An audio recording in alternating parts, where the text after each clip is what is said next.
ये युद्ध तुम मेरे लिए कर रहे हो अर्जुन, अपने लिए नहीं। ये युद्ध तुम सत्य के लिए, धर्म के लिए कर रहे हो, अपने लिए नहीं। ये है निष्काम कर्म योग, कि अपने आप को जिताने से कहीं बेहतर है सच्चाई को जिताना।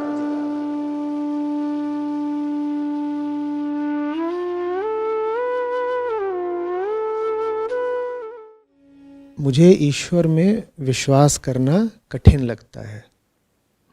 मुझे ईश्वर में विश्वास करना कठिन लगता है। मैं क्यों मानूं कि कोई महान या संचालक सत्ता कहीं है या सब कुछ चला रही है? अगर मैं नास्तिक हूँ और ईश्वर में विश्वास नहीं करता तो क्या मैं आध्यात्मिक नहीं हो सकता? ठीक है, अच्छा मुद्दा है, सबके काम आएगा। इस पर मैं कुछ बोलता हूँ, फिर आप अपनी बात या जिज्ञासा सामने रखिएगा। देखिए, अध्यात्म किसी दैवी सत्ता पर विश्वास करने के बारे में बिल्कुल भी नहीं है। ठीक है, अध्यात्म बिल्कुल नहीं कहता कि आपको किसी भगवान या ईश्वर पर विश्वास होना चाहिए, करना होगा, बिल्कुल भी नहीं। समझिएगा, शुरुआत कहाँ से होती है अध्यात्म की? अध्यात्म का अर्थ होता है मार्मिक अर्थ भी और शाब्दिक अर्थ भी, स्वयं को जानना, स्वयं को साफ जानना, गहराई से जानना। अधि आत्म, अधि आत्म। और ये जो अधि है ये वैसा ही है जैसा अधिक में इस्तेमाल होता है। अधिक में जब आप अधि का प्रयोग करते हैं तो वो किसका सूचक होता है?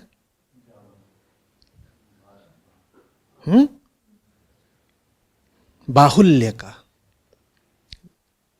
आधिक्य का। तो आत्म माने क्या? मैं। तो अधि आत्म क्या हो गया? अधिक मैं, गहरा मैं, असली मैं कौन हूं? अब इसमें बताइए, ईश्वर आ रहा है कहीं पर? इसमें कहीं पर ईश्वर की बात है क्या?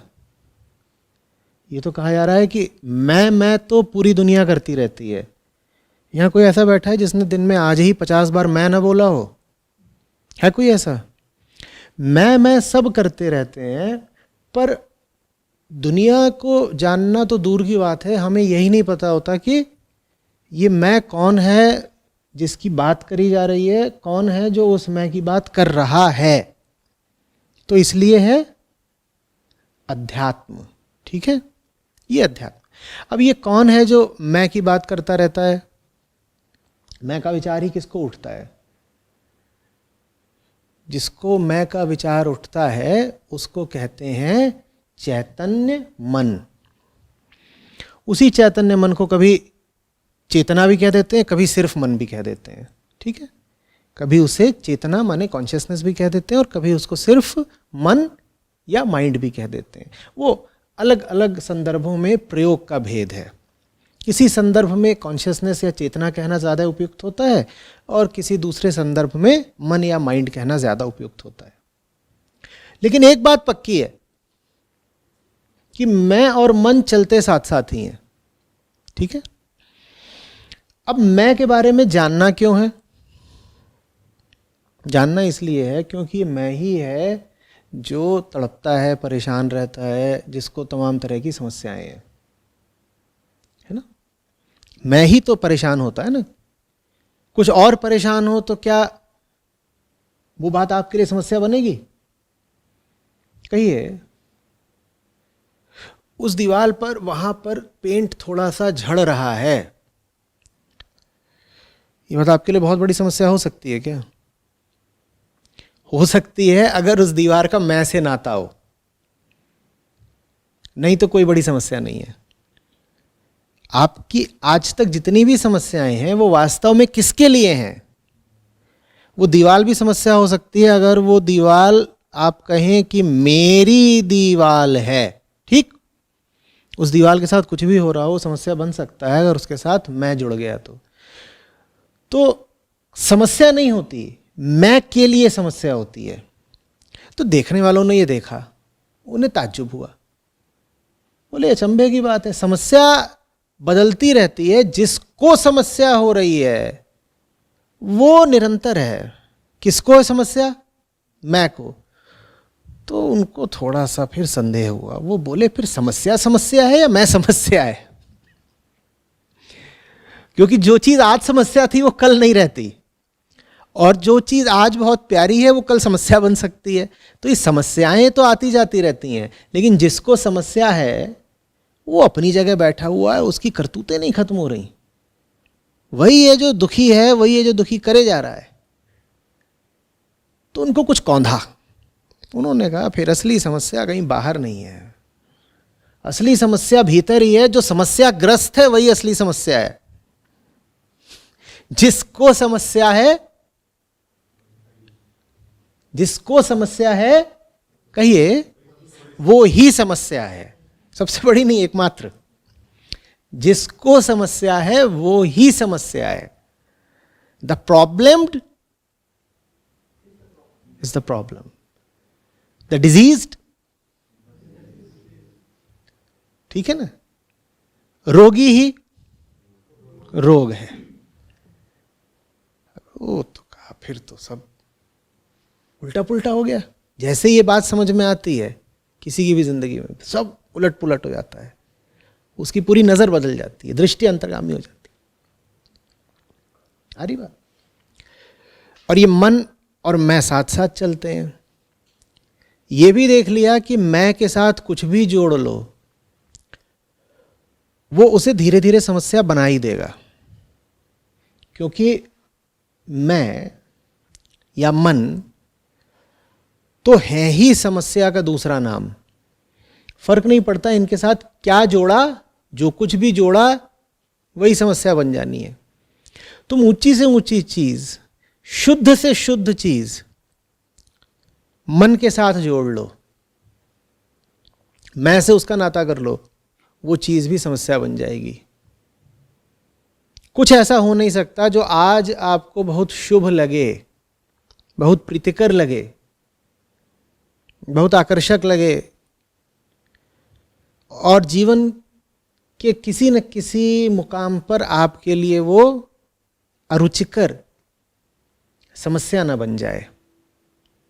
वास्तव में आप अपनी समस्याओं का अगर थोड़ा सा विश्लेषण करें तो दिखाई देगा कि बहुत सारी समस्याएं ऐसी हैं जो कभी बहुत सुहानी थीं। जो चीज़ आज सुहानी होती है वो कल समस्या कैसे बन जाती है? इसका मतलब है कि चीज़ नहीं बदल जाती। चीज़ को दोष मत देना, ये मत कह देना कि लोग मौसमों की तरह होते हैं और फिर बदल जाते। नहीं, लोग नहीं बदल जाते। तुम्हारे भीतर कुछ ऐसा बैठा है जो इतना हुनरमंद है कि तुम उसको गंगा जल भी दे दो तो वो उसको जहर बना देता है। क्या नाम है उसका? अहम। उसी को मैं बोलते हैं ना, अहम माने मैं।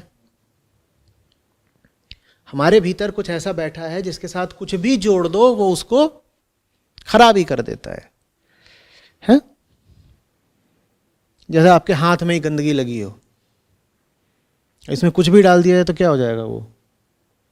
तो हम ही गंदे हैं, हमसे किसी भी चीज़ का नाता हुआ नहीं कि वो चीज़। लेकिन अगर गंदा बना रहना है तो ये स्वीकार क्यों करें कि हम गंदे हैं? फिर तो आवश्यक हो जाता है दोष दूसरे पर डालना। अध्यात्म वहाँ शुरू होता है जहाँ आप ये लगाई बुझाई, दोषारोपण, इन सब चीज़ों में रस लेने से थोड़ा ऊपर उठ जाते हैं। नहीं तो हमें इसी बात में बड़ा मज़ा रहता है। क्या समस्या थी, कष्ट भोगा, लेकिन इल्ज़ाम किसी पे लगा दिया। हर व्यक्ति अपनी नज़र में पीड़ित और शोषित ही बना रहना चाहता है ना? आप जितने बड़े विक्टिम हैं उतनी ज़्यादा आपको फिर सहानुभूति मिलती है और मुआवजा भी मिलता है। तो मैं क्यों ना ऐसे जीऊँ जैसे मैं जीवन के हाथों बहुत प्रताड़ित रहा हूँ। और जहां आप ये कहेंगे कि मैं तो प्रताड़ित रहा हूं, तहां आपने उंगली मैं से विपरीत ही किसी दिशा में उठा दी। आपने नहीं उठा दी, किसने उठा दी है? मैंने ही उठाई है। और वो बड़ा मुस्कुरा रहा है, कह रहा फिर बच गए। असली चोर भीतर बैठा है और दुनिया भर पर इल्जाम। अध्यात्म वहां शुरू होता है जहां आप ये समझ जाते हो कि जो असली चोर है, इसे तुम कोई भी चीज दोगे, इसका रिश्ता किसी भी चीज के साथ बनाओगे, इसे तुम कुछ भी खिलाओगे पिलाओगे, ये उसे गड़बड़ ही कर देगा। और अगर ये उसे गड़बड़ कर ही देगा तो क्या आएगा इसके हिस्से में? वही पुरानी बेचैनी जो इसे आज तक मिली है, वही सब पुरानी समस्याएं जिनसे ये आज तक ग्रस्त है। तो क्या करें फिर? करना यह है कि मन की सीमा तक बिल्कुल जाना है। करना यह है कि मन में बैठे नहीं रहना है। मन के पार कहाँ जाना है वो हमें नहीं पता। अब ये बात बहुत सूक्ष्म होती जा रही है, जो ध्यान देंगे सिर्फ उनको ही समझ में आएगा। मन के पार जाने की बात भी मन की ही एक कल्पना है। तो मन के पार क्या है हम ये नहीं जानते, लेकिन इतना हमें बिल्कुल आश्वस्त होकर रहना है कि मन के भीतर तो कष्ट ही है। ये अध्यात्म का अगला चरण है। मन के भीतर तो कष्ट ही है, मन के बाहर क्या है ये हमें नहीं सोचना है। मन के भीतर कष्ट है, ये बात अच्छे से जिसको समझ में आ गई, वो फिर कुछ और चीजें भी देखता है। वो कहता है मन के भीतर दो तरह की चीजें हैं। मन के भीतर दो तरह की चीजें हैं।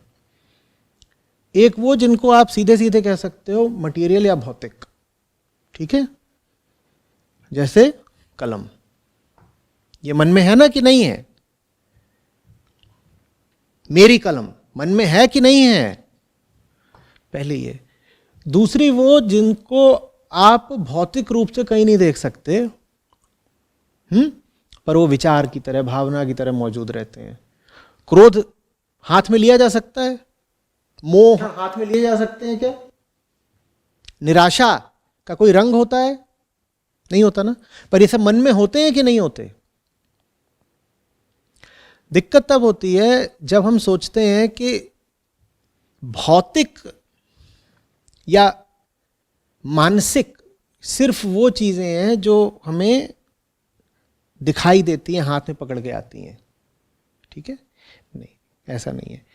मन में वो भी है जो स्थूल रूप से भौतिक है, जैसे कि ये कलम, और मन में वो भी है जो सूक्ष्म रूप से भौतिक है, जैसे कि विचार।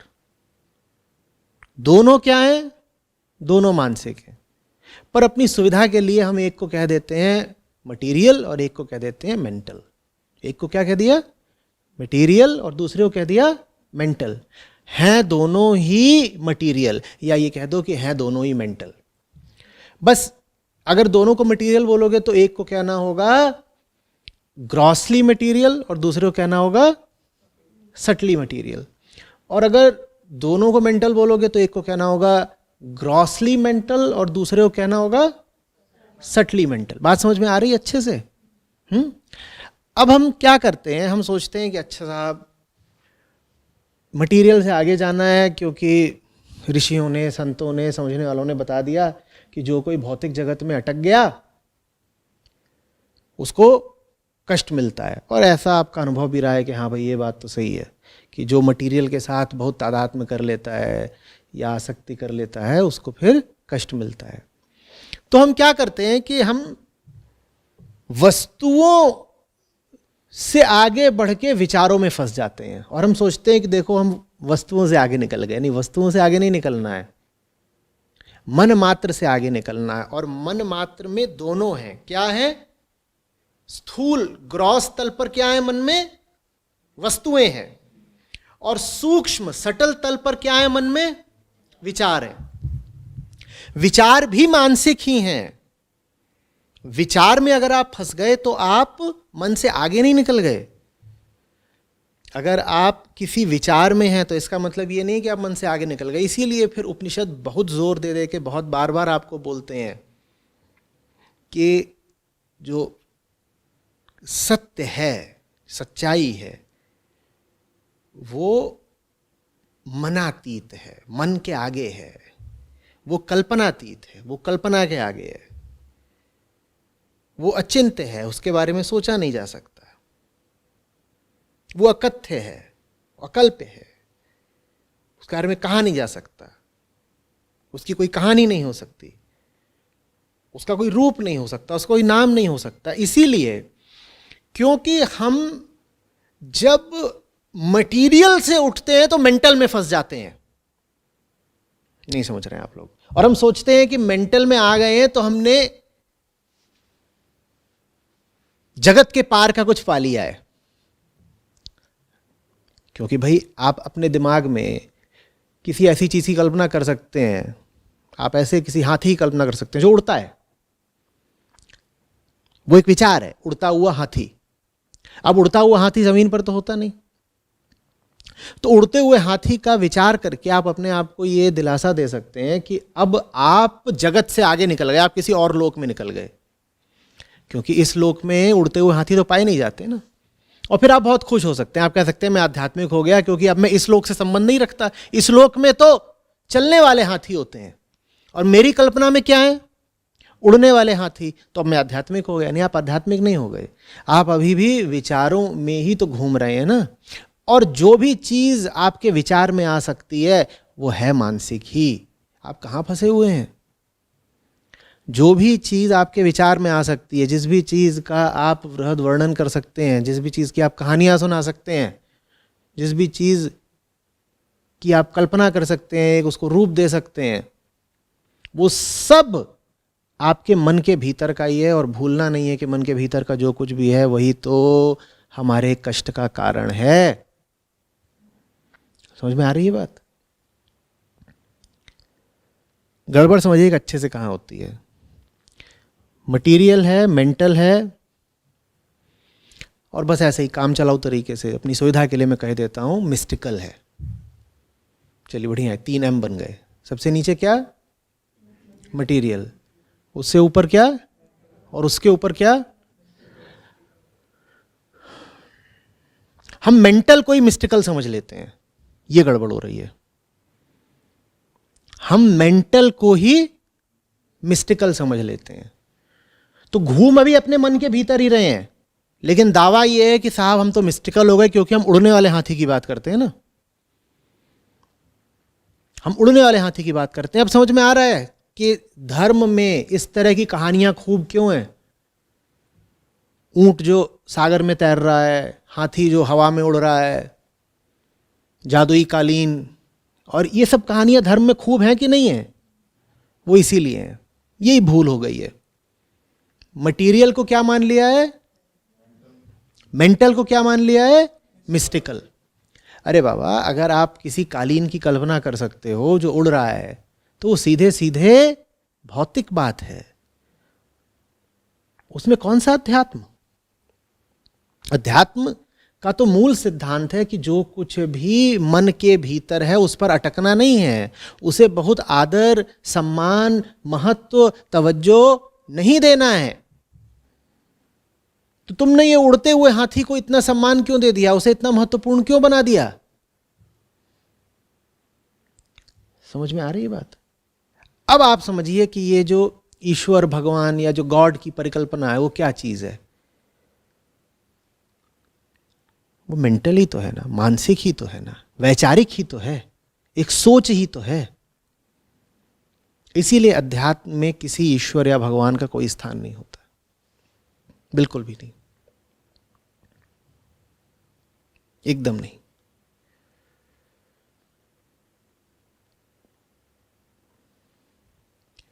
अध्यात्म में सत्य का स्थान होता है, आत्म का होता है, ब्रह्म का होता है। और इधर उधर की मायावी दैवीय कल्पनाओं के लिए वहां कोई जगह नहीं है। समझ रहे हैं आप बात को? दिक्कत यह है कि सत्य हमें चाहिए नहीं, इसीलिए हम तमाम तरह के पूजा स्थल बनाते हैं। लेकिन आपने कभी कोई पूजा स्थल नहीं सुना होगा जो सत्य मात्र को समर्पित हो या ब्रह्म मात्र को समर्पित हो, सुना है? और आप बहुत कुछ देख सकते हैं, इतने सारे दुनिया में पंथ हैं, मजहब हैं, धाराएं हैं, मतांतर हैं, सब अपना अपना चला रहे हैं खेल। अपने अपने खेलों से सबको मतलब है, सत्य से मतलब नहीं है।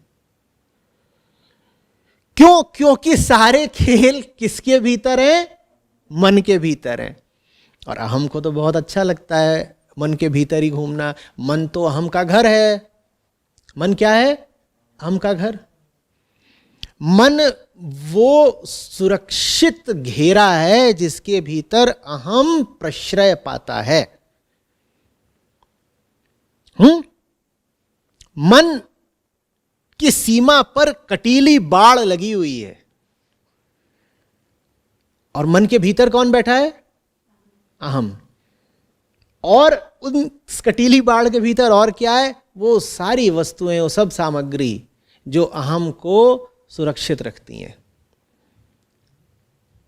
हमारे मन में वही सब कुछ होता है। अच्छे से आप लोग जांच के देख लीजिएगा, जो अहम को सुरक्षित रखने, अहम को पोसने के काम आता है। कल्पना कर पा रहे हैं? एक क्षेत्र है, एक जगह है, जिसको घेर के रखा गया है कटीली बाड़ से। उसके भीतर कौन है? अहम। और उसके भीतर क्या चीजें हैं? हाँ, विचार, दुनिया, लोग, ये वो सब कुछ क्या है जो अहम को पोषण देता है। अब अहम उस सुरक्षित क्षेत्र में बैठ करके मौज मनाता है। बाड़ क्यों लगाई गई है? किसके खिलाफ? हाँ, जिसने बाड़ लगाई है वो सोचता है वो बाड़ लगाने से सत्य को बाहर रख लेंगे। जानते हो, उस बाड़ के भीतर हमारे सब मंदिर, मस्जिद, गिरजे, सब पूजा स्थल, सब ईश्वर भगवान, ये सब भी हैं। वो सब मन के भीतर के ही हैं, और अहम उनके साथ खुश रह लेता है। सत्य के साथ अहम खुश नहीं रह सकता। समझ में आ रही है बात?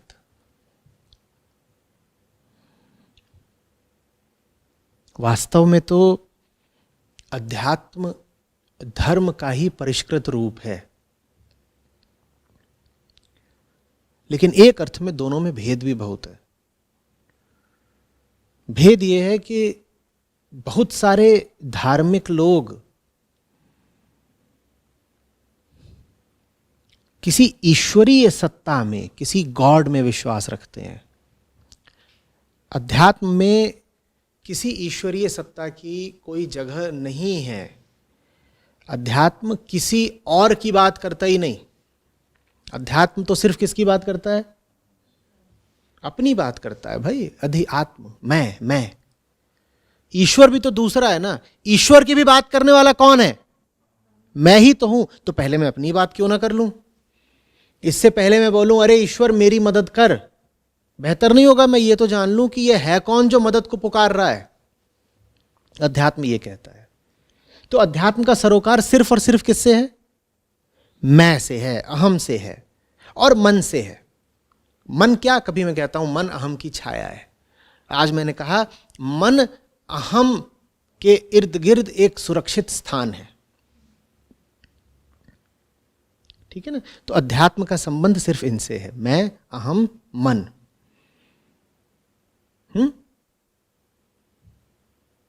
और इनसे जब संबंध रखता है अध्यात्म, तो जान जाता है कि इनकी परेशानी का कारण है वो सब सामग्री जो इन्होंने अपनी बाड़ में, अपने घेरे में संचित कर रखी है। तो क्या करना है? अगर परेशानी से मुक्ति चाहिए तो क्या करना है? जो कुछ भी करना है वो करने का ख्याल उस घेरे के भीतर से ही आ रहा है। तो इसीलिए कुछ नया नहीं करना है, क्योंकि आप जो भी कहेंगे आपको करना है, वो विचार कहाँ से आ रहा है? आपके अनुभवों से आ रहा है, आपकी कल्पनाओं से आ रहा है, आपने जो पढ़ा है, आपको जो चीज़ें आसपास दिख रही हैं वहीं से आ रहा है। तो इसीलिए आगे की बात नहीं करनी है, क्योंकि आगे की बात आप कर ही नहीं सकते। आप कहाँ बैठे हो? उस घेरे के भीतर। तो आप जितनी भी बात करोगे कहाँ की करोगे? उस घेरे के भीतर की करोगे। आगे की बात आप कर ही नहीं सकते, तो आगे की बात करनी भी नहीं है। फिर क्या बात करनी है? आगे की नहीं, अभी की। आगे की नहीं, अभी की। आगे की नहीं, यहां की। देखो कि चल क्या रहा है इस घेरे के भीतर। ये नहीं पूछना है कि इस बाढ़ के अतीत क्या है। हम लांघ जाएं, आगे क्या मिलेगा? कोई परलोक मिलेगा, कोई स्वर्ग मिलेगा, कोई सुखलोक मिलेगा? नहीं, वो बात ही नहीं करनी है। क्योंकि जो भी बात तुम कर सकते हो, बात कहां की होगी? उस घेरे के भीतर की होगी।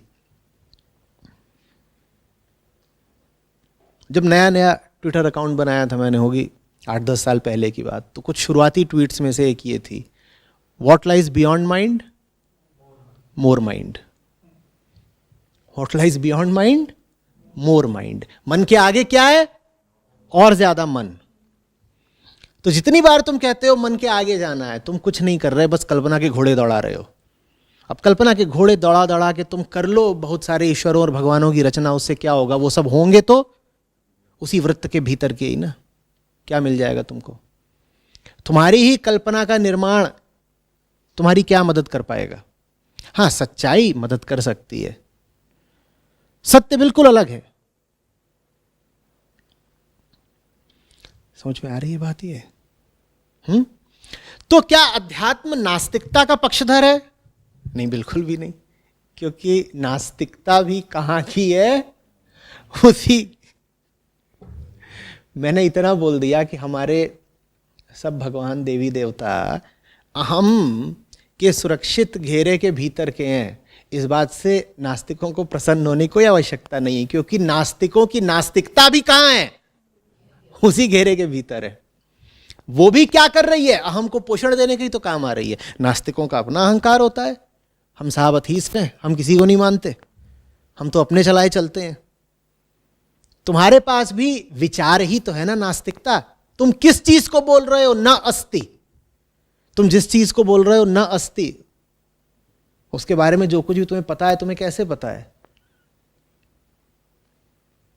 दूसरी चीज को तो बोल रहे हो न अस्ति, और अपनी हस्ती को लेकर के कब बोलोगे? न अस्मि। किसी और पे तो उंगली उठा के तुमने बोल दिया वो नहीं है। अपने आप को कब बोलोगे कि मैं नहीं हूं? तो आस्तिकों की आस्तिकता और नास्तिकों की नास्तिकता, ये दोनों मन के घेरे के भीतर ही है। दोनों सिर्फ मेंटल है, मानसिक है, इनमें कुछ नहीं रखा। अध्यात्म को ना आस्तिकता से कोई मतलब है, ना नास्तिकता से कोई मतलब है, सच्चाई से मतलब है। और सच्चाई ना आस्तिक के पास है ना नास्तिक के पास है। इन दोनों के पास बस अपने मत हैं, पूर्वाग्रह हैं, धारणाएं हैं। ये बात समझ में आ रही है? अच्छे से समझ में आ रही है? आध्यात्मिक होने का मतलब नास्तिक होना नहीं होता। आध्यात्मिक होने का मतलब आस्तिक होना भी नहीं होता। आध्यात्मिक होने का मतलब होता है जानना। किसको जानना? स्वयं को जानना। तुम खुद को जानते नहीं और अथीस्ट बने बैठे हो। तुम्हें पता भी नहीं है कि ये जो अथीज्म का विचार है तुम्हें आ कहां से गया।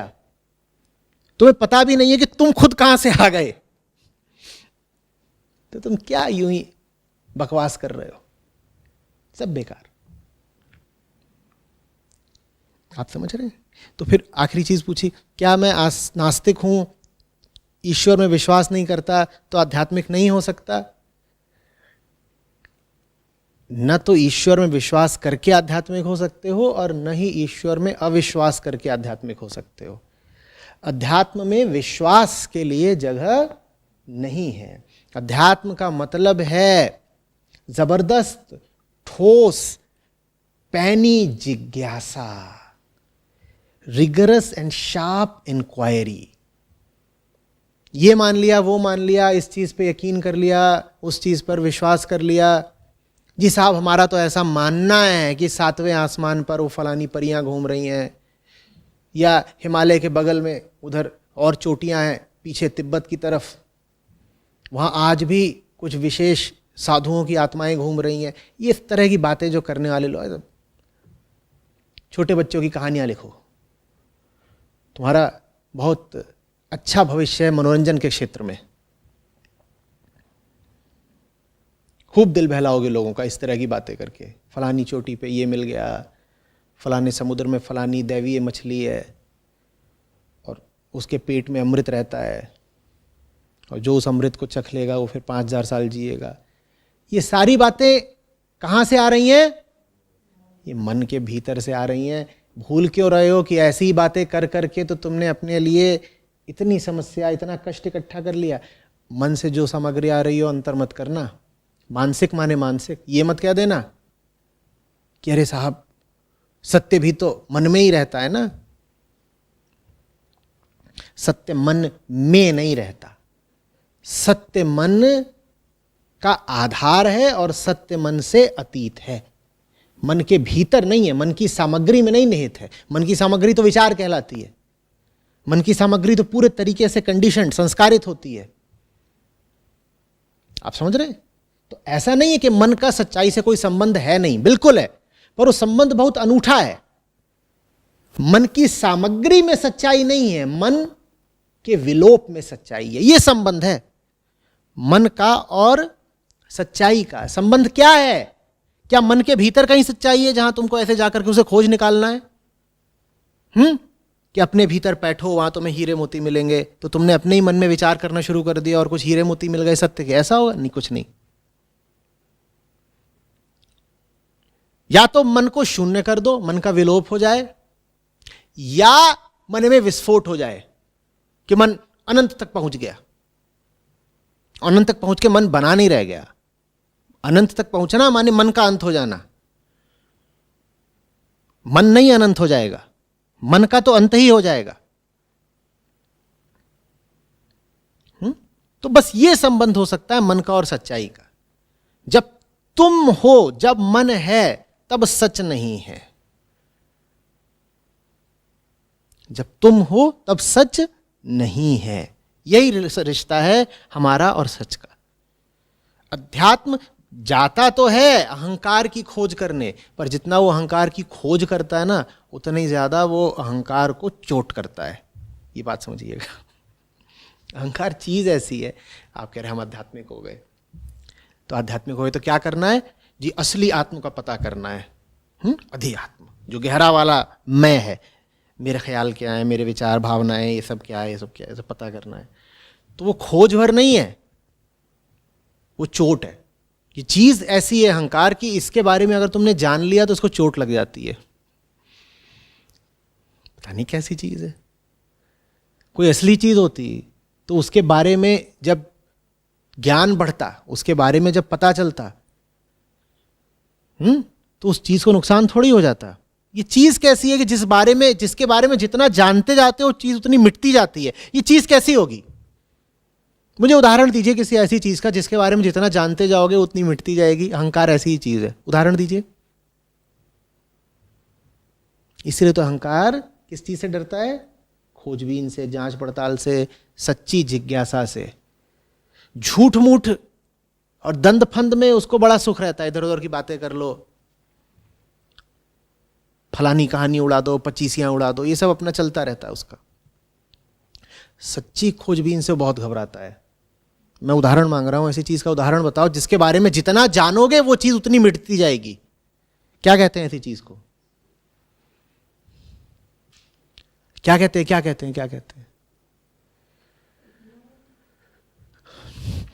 जाड़े चल रहे हैं, कोहरा होने लग गया है, धुंध है बाहर, धुंध बाहर है, ठीक है, और बाहर वो सड़क पर बत्ती जल रही है, स्ट्रीट लाइट, और धुंध हो और धुंध के बीच में स्ट्रीट लाइट हो और आसपास कुछ पेड़ हो।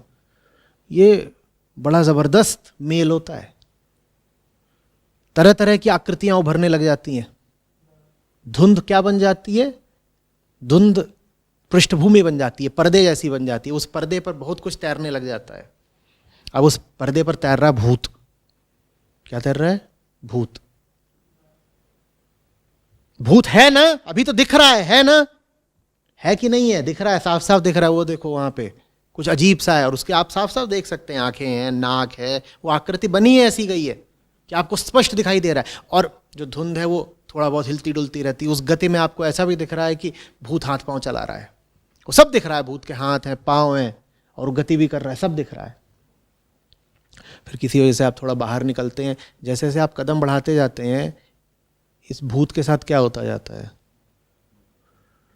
जल्दी बोलिए। जितना ज्यादा आप उसके करीब आते जाते हैं, जितना अधिक आप उसके निकट आते जाते हैं, उतना ज्यादा भूत के साथ क्या होता जाता है? क्या होता जाता है? तुम्हारे हर कदम के साथ वो भूत क्या हो रहा है? उसका मिट रहा है। अहंकार ऐसी है, उसकी तरफ जितने कदम बढ़ाओगे उसको उतना ज्यादा मिटाओगे। वो कायम ही रहता है जब तक तुम उसके बारे में जानते नहीं। जितना उसके बारे में जानते जाओगे वो उतना मिटता जाएगा। उस भूत से इतनी दूरी बना लो, वो उतना लगेगा कि बिल्कुल नाच रहा है, जाओ और पास जाओ और पास जाओ, वो मिटता जा रहा है, मिटता जा रहा है। अब समझ में आया कि अध्यात्म को पसंद क्यों नहीं करता अहंकार? क्यों नहीं पसंद करता? मिटना पड़ेगा। क्यों मिटना पड़ेगा? क्योंकि झूठा है ही नहीं। भूत था क्या? जब भूत था नहीं तो उस बेचारे की तुम खोजबीन करोगे, उसे अच्छा थोड़ी लगेगा, अच्छा लगेगा। वो अज्ञान में ही जिंदा रहता है। वो सिर्फ अंधेरे में, अज्ञान में, नासमझी में ही जिंदा रहता है। समझ बढ़ी नहीं कि वो मिटने लगता है। इसीलिए तो समझदारों को फिर जमाना पसंद नहीं करता है, क्योंकि समझ तुम्हें आ गई तो न जाने क्या क्या मिट जाएगा। बहुत लोग जो बहुत बड़ी हस्तियां लेकर तुम्हारे सामने खड़े थे, वो तुम्हारी नजरों से मिट जाएंगे अगर तुम समझदार हो गए। तो वो लोग पसंद करेंगे क्या कि तुम आध्यात्मिक हो जाओ? उनको छोड़ो ना, हम भी गलती कर रहे हैं, दूसरों की क्यों बात कर रहे हैं? अध्यात्म का क्या मतलब होता है? अपनी बात करना ना। हम खुद जो अपनी नजरों में न जाने क्या क्या बने हुए हैं, वो सब कुछ मिट जाएगा ना अगर हम आध्यात्मिक हो गए। तो हम फिर स्वयं भी अध्यात्म के विरोध में रहते हैं। 100 बहाने बनाएंगे, नहीं आज उपनिषद इसलिए नहीं पढ़ पाए, वो ऐसा हो गया वैसा हो गया। सब थोड़ी पढ़ के आए होंगे।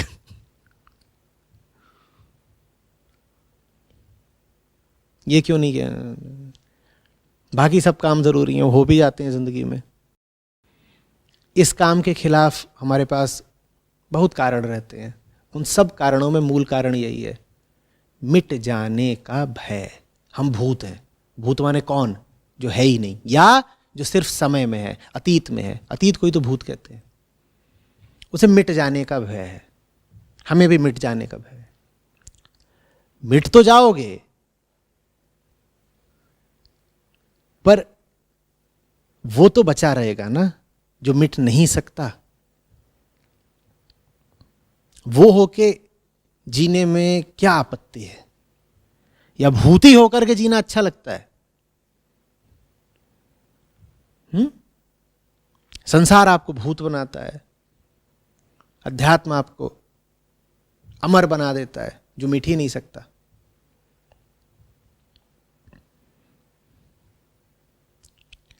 बात आ रही समझ में?